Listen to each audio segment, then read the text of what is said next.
Hi, welcome to our channel where we share the most intriguing stories. When Clay Harmon buys a forgotten Oklahoma farm, he expects peace and restoration, not a war. But a mysterious HOA claims he owes $14,000 in fake fees, and they'll stop at nothing to collect. Forged documents, midnight threats, what they didn't expect, Clay fighting back. Hard. I bought the farm on a Tuesday. Not metaphorically, an actual 180-acre chunk of overgrown Oklahoma land with a sagging farmhouse, a crumbling red barn stamped 1911, and a pond that probably hadn't seen a fishing pole since Reagan was president. Most folks around here called it cursed, abandoned, or that damn eyesore past County Road 19. I called it potential. The place had been sitting for years, untouched except by vines and wind. I saw it listed in a tax lien sale, ran the title through my lawyer twice, and snatched it up for less than the cost of my company truck. My name's Clay Harmon. I'm 39 and I restore things. Old churches, turn-of-the-century hotels, train stations with holes in their ceilings, and history in their walls. My firm, Reclaim and Rise, has breathed life into buildings across 5 states. This time, I was doing it for myself. No clients. No deadlines, just me and the bones of a forgotten place. The first week was all sweat, mud, and splinters. I parked my camper near the old windmill and ran a generator for power. Chainsawed through a forest of saplings that had swallowed the fence line. Hauled out 3 refrigerators from the front porch and a rusted Ford hood from what used to be a tool shed. Neighbors didn't really stop by, though a few waved as they passed. One older guy at the gas station said, "That's brave, buying the Delman place." HOA tried to rope it in years ago, but old man Delman told him to shove it. At the time, I figured that was just small-town gossip. I was wrong. It was the morning of the 8th day when I found it. A white envelope in the rusted mailbox by the front gate. No postage, hand-delivered, gold-embossed logo in the top left corner that read, Cedar Grove Heritage Community. Sounded like a retirement brochure. I opened it standing right there in the dirt. Inside was a printed letter and a scanned invoice. The letter began, "Dear property owner," which already pissed me off. Then I kept reading. According to our records, your property, formerly under the care of Mr. Harold Delman, remains in non-compliance with the administrative standards outlined in the 2017 Expansion Protocol. The total amount due for unpaid assessments, penalties, and deferred maintenance fees is $14,480. Payment is required within 10 business days to avoid legal escalation. I blinked. Then I laughed, out loud, like a lunatic. I wasn't part of any HOA. My deed didn't mention one. Hell, the nearest neighbor was over a mile away, behind a cornfield and a screen of trees. This wasn't some manicured suburb. It was cow country that hadn't seen a lawnmower in a decade. Still, curiosity got the better of me. I sat in the camper that night with my laptop, Wi-Fi hotspot humming, and looked up Cedar Grove Heritage Community. Found a slick website full of stock photos, smiling couples in Adirondack chairs, brick houses with matching shutters, aerial drone shots of identical cul-de-sacs wrapped around an artificial lake. Looked like it was plucked from a catalog. Then I found the address of the HOA office. Turns out it wasn't far. Cedar Grove was a new development just 2 miles southeast of my land, where the county road curved past what used to be cornfields. I'd driven by their brick entrance sign on the way into town and barely noticed it, so the next morning I drove over. The HOA office turned out to be a repurposed realty trailer in a gravel lot near the front of the subdivision, tucked behind a dry fountain and a dying row of crepe myrtles. I parked, walked in, and was immediately met by a bored-looking receptionist tapping at a keyboard. "Name?" she asked. "Clay Harmon," I said. "I got a letter about some alleged debt." Her eyebrows lifted. "Oh, the Delman property. Miss, Brady wants to speak with you, Miss." "Brady? She's our president." One moment before I could protest, she picked up the phone and muttered something into it, then gestured toward a door marked private. HOA, board only. Moments later, it opened. The woman who stepped out looked like someone who organized bake sales with military precision. Late 50s, bleach blonde bob, tailored blazer over a sleeveless blouse, and the type of smile that didn't reach her eyes. "Mr. Harmon," she said. "Karen Brady. Come in, let's clear up this little confusion." That was the moment I should have known. There would be nothing little about it. Karen Brady's office looked like a downsized courtroom, and a boutique insurance agency had a sterile little baby. Mahogany-looked desk, 2 leather chairs, shelves lined with binders labeled with things like architectural compliance and perimeter beautification mandates. There was even a small glass display case showing off mock-ups of the HOA's expansion plan, little 3D printed houses in neat pastel rows. She gestured for me to sit, then took her place behind the desk and folded her hands like a judge about to hand down a sentence.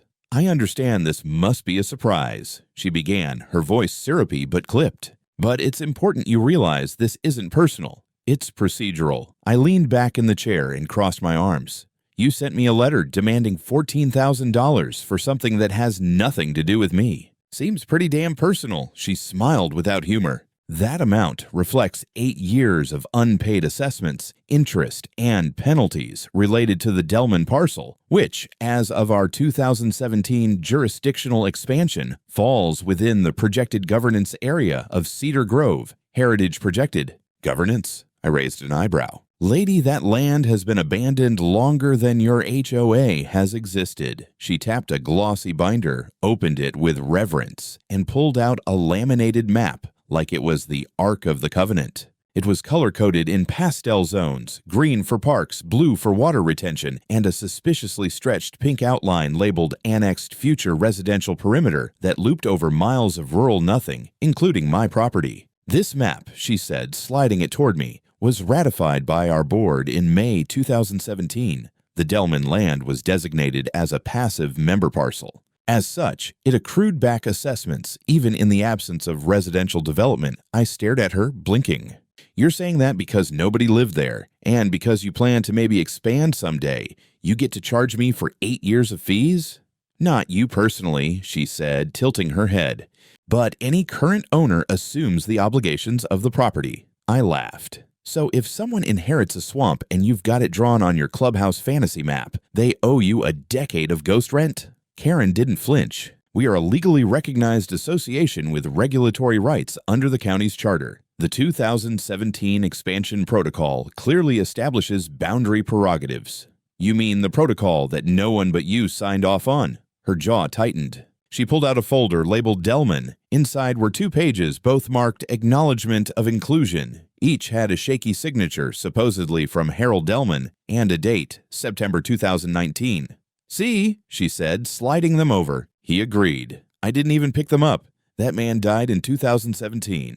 You might want to check your resurrection clause." For the first time, a crack appeared in her expression. Brief. Barely there, but I caught it. She collected the documents, smoothed them flat, and placed them back in the folder like I'd dirtied them with my breath. "If you dispute the validity of the inclusion documents, you are of course free to pursue arbitration. But until such time as this matter is resolved, the outstanding balance remains due, and further activity on the property, such as development or land alteration, may be considered in violation of HOA policy." I stood up.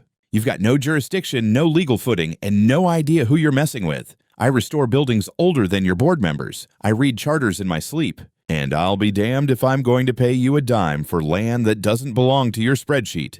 Karen stood too, smoothing her blazer. "Very well.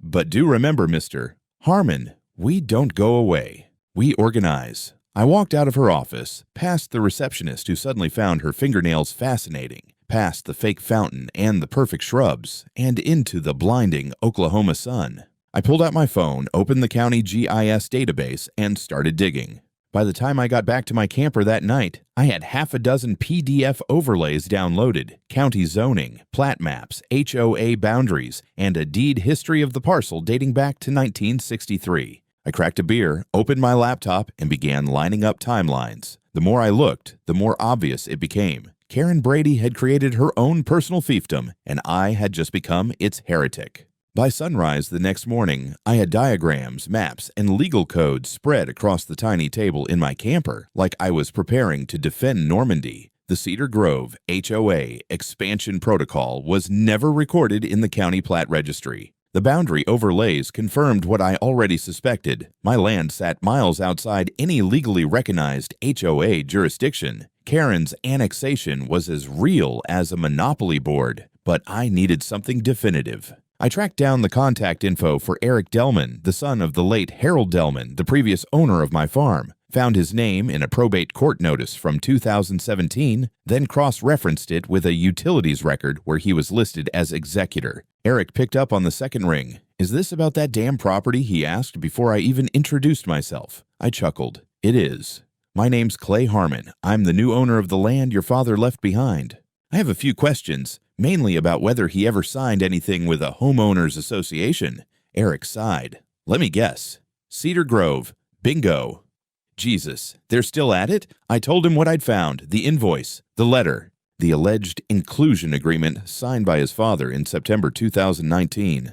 Silence. "My dad died in June 2017, Eric said finally, buried next to my mom in Tulsa. He had 2 working fingers left, both from his right hand, and neither was steady enough to write a grocery list. No way in hell he signed anything." "I figured," I said, "but would you be willing to make a statement? Maybe even sign an affidavit confirming it?" "Gladly," he said. "I'll send you a notarized letter this afternoon."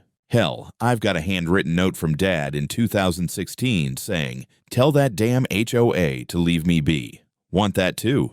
"Yes, please." By evening, I had everything scanned and saved: the notarized affidavit, the copy of Harold Delman's death certificate, and that glorious handwritten letter on a yellow legal pad with a coffee ring and a middle finger sketched next to the HOA's name. I bundled the files and emailed them to my attorney, Leanne Vickers, a former state land use prosecutor who now handled messy property disputes and developer fraud. We'd worked together on 2 courthouse restorations, and she was a bulldog.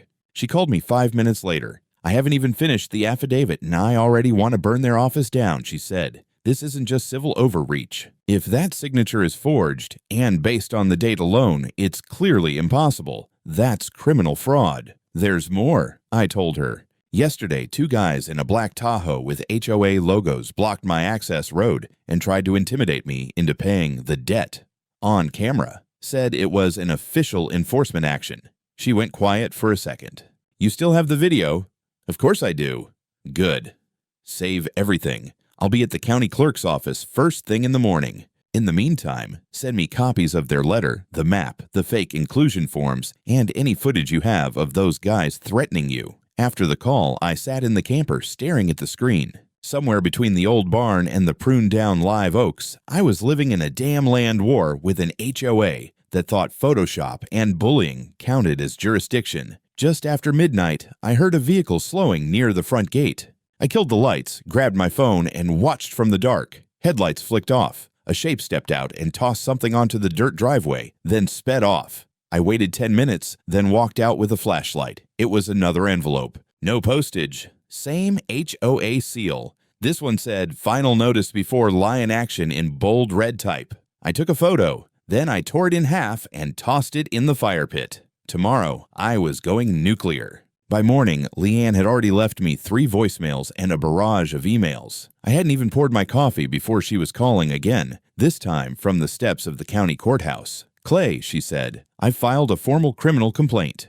The county prosecutor's office is opening an investigation into Cedar Grove's practices, especially the forged documents. I also requested an emergency injunction to block any HOA attempts to file a lien on your property. And I want you to forward me that video of the 2 thugs in the Tahoe. Now." I didn't even ask how she'd moved so fast. Leanne in court mode was like a tornado in heels. I uploaded the footage. Clear as day, 2 men wearing HOA logoed polos blocking my access road. One of them stepping out, clipboard in hand, saying the words, "You either pay today or the debt gets escalated." We don't like escalation. The camera caught his face. The license plate. The smugness. Leanne messaged me 20 minutes later. Identified one of them. Real name, Trevor Mankins. He's listed as Compliance Enforcement Officer on the Cedar Grove HOA website.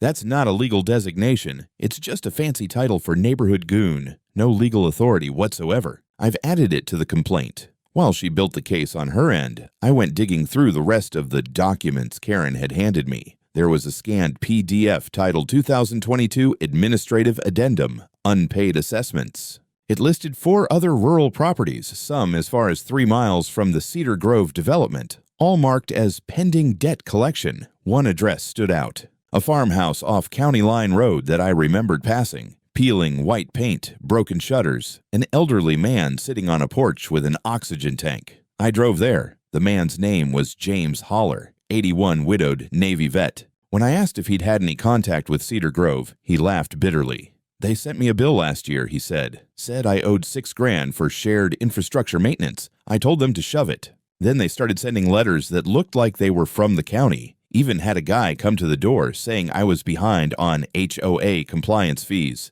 I called the sheriff. Did you pay anything? Hell no! But I've been worried they'll try to put a lien on the house. My wife died here. I'm not going anywhere. I thanked him, took down his statement, and promised him he wasn't alone. Back at the farm, I received a knock on my camper door. This time, it was official. A deputy from the county sheriff's department, friendly but clearly on duty. Mr. Harmon, just a heads up. Cedar Grove. HOA filed a civil suit against you this morning. Of course they did. They're claiming your land was incorporated by administrative motion in 2017, and you owe them for 8 years of non-compliance. Also says you're violating architectural standards by making unauthorized improvements. I stared at him. There's no house. Yeah, he said, scratching the back of his neck. I told them that. Judge's clerk thought it was absurd too, but the paperwork's filed. You'll be served later this week. The deputy hesitated at the steps. Off the record, sir. You're not the first. This HOA's been stretching its reach lately. You're just the first one who pushed back hard. I nodded. They picked the wrong guy this time. That night, Leanne and I put together a response package, motion to dismiss, motion for sanctions, and notice of pending criminal complaint. I printed and bound everything in triplicate, hand-delivered a set to the courthouse, and mailed another to Cedar Grove's fake little trailer. 2 hours later, as if summoned by ritual, another SUV pulled up to my front gate. This one didn't stop. It drove off after a slow pass, headlights off. I installed 2 more cameras before midnight. They wanted escalation. Let's escalate. 3 days after the lawsuit was filed against me, Leanne called with a tone in her voice I'd only heard once before, right before she got a state judge disbarred for backroom dealings with a developer. They've been running a shadow program, she said. It's not just you. Not just Holler. I've got at least 4 cases now. Elderly landowners, veterans, 2 widows, all within a 3 to 5 mile radius of Cedar Grove, all receiving similar invoices and threats. One even paid them $5,000 last year just to make them go away. My stomach turned. And the money. Black hole, she said. It never entered a proper HOA ledger.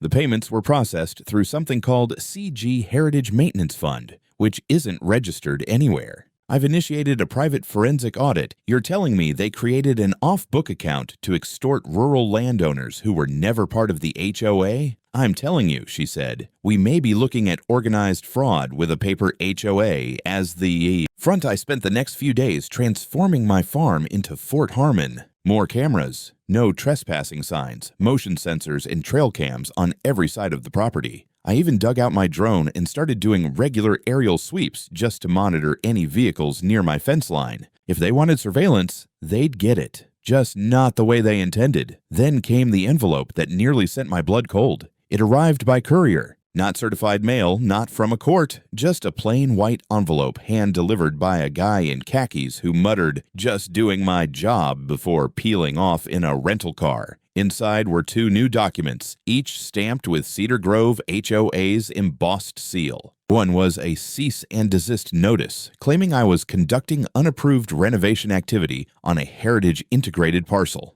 The second was a notice of architectural violation that included an image of my barn under repair taken from a drone. The kicker? They'd attached a fine of $2,700. I didn't know what pissed me off more, the fake fine or the fact that someone had flown a drone over my land without permission. I brought it to Leanne immediately. She examined the documents and tapped the drone photo. "Where the hell did they get this?" she asked. "They're not even pretending anymore. We checked the drone's EXIF data. Embedded in the file were GPS coordinates taken from the airspace directly above my pond. They're surveilling you," she said, "and fabricating violations based on it," I replied. "Which means they're committing another felony, unauthorized use of aerial surveillance for the purpose of false claims. We filed an immediate injunction to prevent further contact, but the judge required a hearing." Meanwhile, Leanne got in touch with a private CPA firm she'd used before to audit corrupt condo boards. They began digging through the HOA's records, banking history, and filings. What they found sent the whole thing into overdrive. 4 properties, mine included, had expansion inclusion forms dated from 2017 to 2020. All 4 had signatures from deceased owners. All 4 had pending balances over $10,000, and at least 3 had paid partial amounts under threat of litigation, and none of those signatures matched any legal filings with the county. Worse still, the names of 2 board members popped up as co-signers on those expansion forms, one of whom had a prior conviction in Texas for real estate wire fraud. We compiled a full dossier and submitted it to the county attorney general's office. By now, Karen Brady had gone quiet. No more SUV patrols, no more flyers, no more polite little death threats. But I could feel it. Something was building behind the silence. The next morning, the Tulsa County Gazette ran a front-page story. HOA accused of extortion scheme involving deceased landowners. Karen's name was right there in the subhead. By the time the article dropped, my phone was a war zone. Reporters, legal bloggers, even a local news station wanted to schedule interviews. I ignored most of them, but one call I took because it wasn't about headlines. It was from a man named Daniel Pittman, former county recorder. I read the piece. He said, "Thought you should know. I remember Cedar Grove trying to file a parcel expansion back in 2017. They brought in some sketchy paperwork and tried to backdate it. Didn't fly with our office. Got flagged and rejected. You're saying there's a formal rejection record?" There was. But you'll have to dig. They moved a bunch of files off-site in 2021. Budget cuts. Everything went into what we jokingly call the paper graveyard, a storage facility in an old school building out near East Garth. I borrowed Leanne's paralegal intern and we drove out that afternoon. The place was barely labeled, just a padlocked gymnasium stacked wall to wall with cardboard boxes. The clerk gave us gloves, a flashlight, and exactly 1 hour. We found it 45 minutes in. A faded manila folder labeled Cedar Grove Annexation Request. Inside, the full record of rejection. The county clerk at the time had handwritten a note. Not legally permissible, parcel not eligible. Missing owner consent. I nearly laughed. This was the origin point. The lie had a birth certificate. We scanned every page and backed it up twice. Back at the farm, the pressure ramped up again. A black truck, no tags, parked across the road for 2 nights in a row. I stepped out once with a flashlight, and it drove off without a sound. Another time, I found fresh boot prints near my western fence line. Karen's silence wasn't peace. It was strategy. Then came the subpoena. Cedar Grove's attorneys, some boutique firm out of Tulsa with too much leather and not enough ethics, filed a motion demanding access to my property for inspection and verification of non-compliant structures. I called Leanne.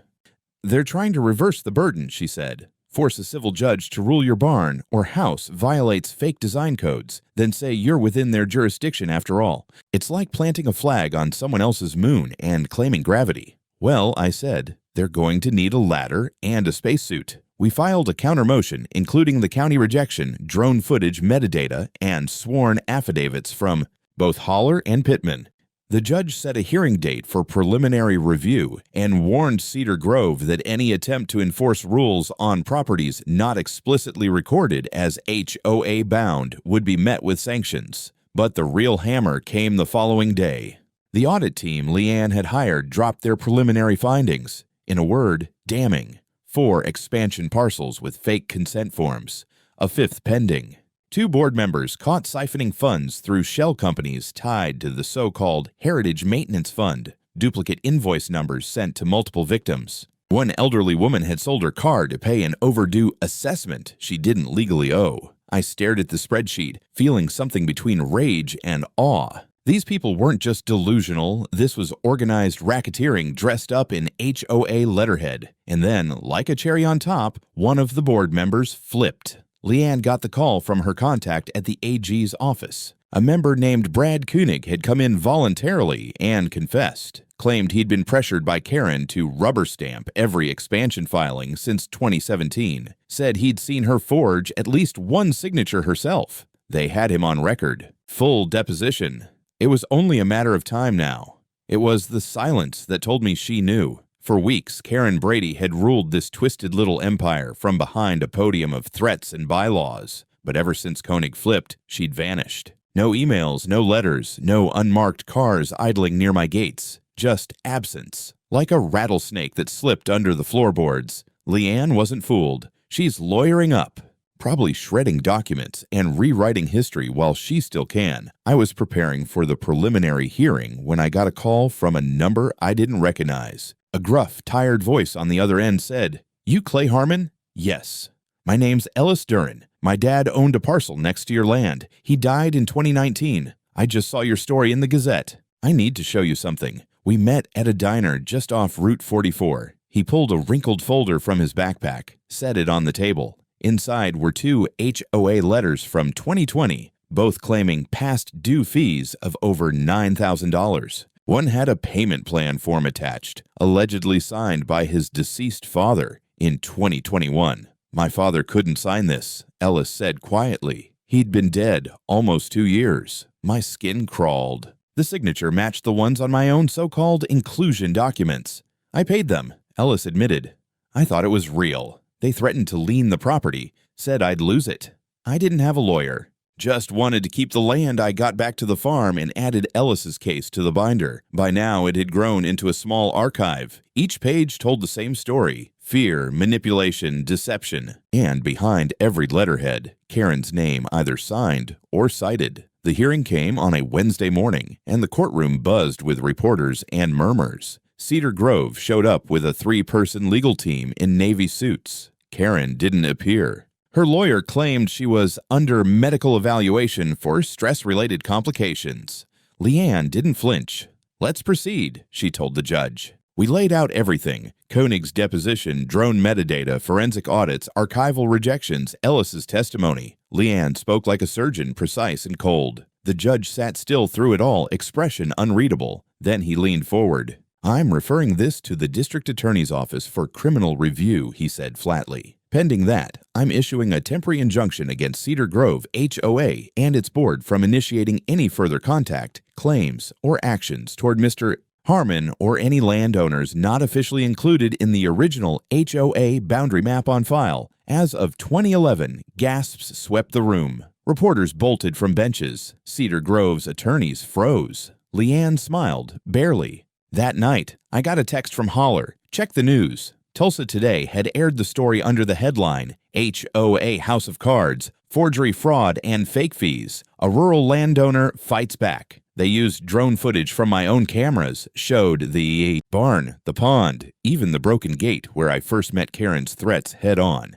The closing shot was me walking past the old oak tree near the front pasture, the one with a rusted horseshoe still nailed to it. But I wasn't finished. Not yet. Because while the DA now had a file thicker than a phone book, I had something better. I had an idea. They came for her just after dawn. I was standing by the edge of the pond, boots in the wet grass, sipping my coffee when Leanne called. "They served the warrant," she said. 5 counts: forgery, fraud, coercion, unauthorized enforcement, attempted extortion.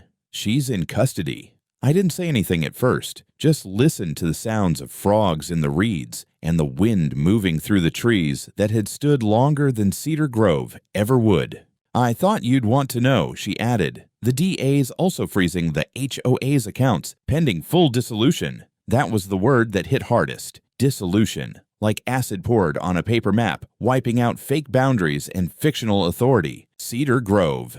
HOA, once the self-declared monarch of this stretch of Oklahoma soil, was now legally nothing. Less than nothing. A hollow husk with a poisoned name. And Karen. Karen Brady had gone from president to defendant overnight. A week later, I watched from the back of the courtroom as she stood in an orange jumpsuit, wrists cuffed, listening to a list of charges that read like a criminal resume. She looked smaller somehow. Like all that puffed-up righteousness had deflated, leaving only bone and fabric. She didn't plead. Not that day. But her attorney asked the judge for bail. The judge didn't even blink. Denied. It wasn't personal. It was practical. She had already tampered with witnesses, doctored documents, harassed property owners, and ordered her so-called patrols to intimidate civilians. There was too much risk. Too many lies. Public reaction exploded. More victims came forward. Retired couples, single mothers, widowed farmers, all of them with stories. all of them with receipts, letters, or agreements they'd never actually signed. Tulsa Today ran a follow-up piece, "The Queen of HOA Fraud: How One Woman Held a County Hostage." And just like that, the dominoes fell. State investigators raided Cedar Grove's office, a rented suite in a strip mall behind a shuttered Dollar Tree. They walked out with 17 boxes of evidence. 2 board members were arrested for financial crimes. One had been embezzling funds for years, using HOA money to pay off credit card debt and book vacations under false maintenance budgets.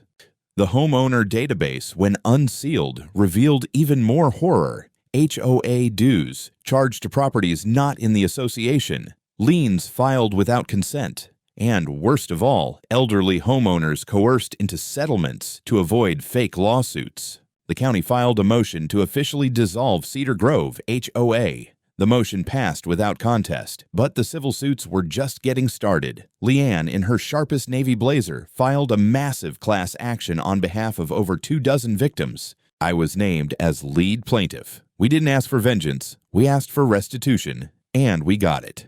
3 months later, after weeks of testimony, audits, depositions, and hard evidence, the court awarded $310,000 in damages to me, compensation for legal costs, emotional distress, harassment, and reputational harm. Several others received 6-figure judgments of their own. The judge ordered that any remaining HOA funds, assets, or owned properties be liquidated and paid out.